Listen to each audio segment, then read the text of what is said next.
Una sa lahat, gusto ko magpasalamat sa taas kay Lord sa blessings na binigay niya sa atin. At ito yung kasal na matagal ko na ring inaantay.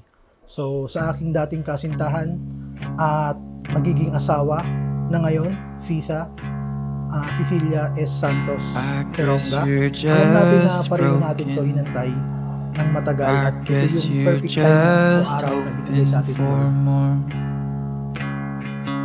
I guess you're just reaching.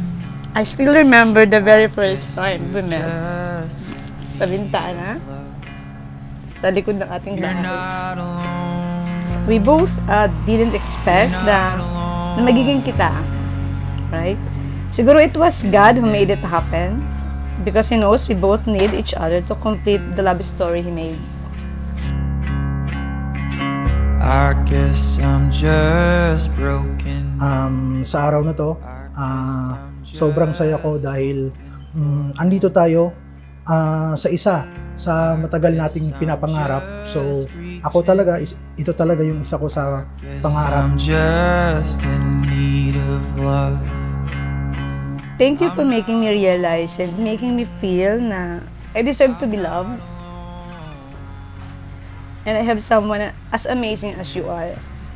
Wala na ako dapat paisipan pa na kay nagampanan ko na dapat sa una pa. Yun na, ang magpakasal sa imo. Okay na. In this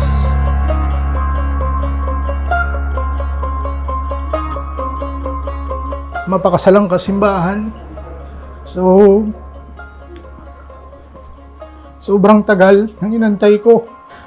Lagi mong tatandaan na andito lang kami ng anak mo palagi si Johan para sumuporta sa lahat ng bagay at mga plano mo. Mahal na mahal ka namin.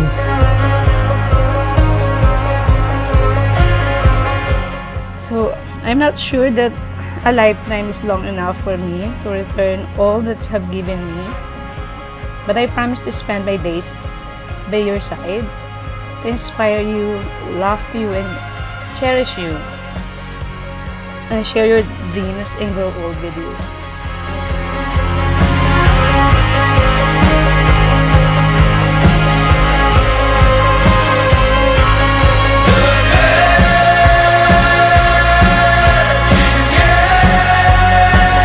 Efrahim, napadigdi ka sa sadiri mong kabutan, tanganing itaom mo ang sa imong buhay sa pagkamuot, asin paglingkod sa imong agom. Opo, Father. Ako ay nangangako sa iyo sa tapat ng altar at sa Diyos na mamahalin ka at ang anak natin na si Johan habang ako'y nabubuhay. Cecilia, napadigdi ka sa sadiri mong kabutan, tanganing itaom mo ang sa imong buhay sa pagkamuot, asin paglingkod sa imong agom. Opo.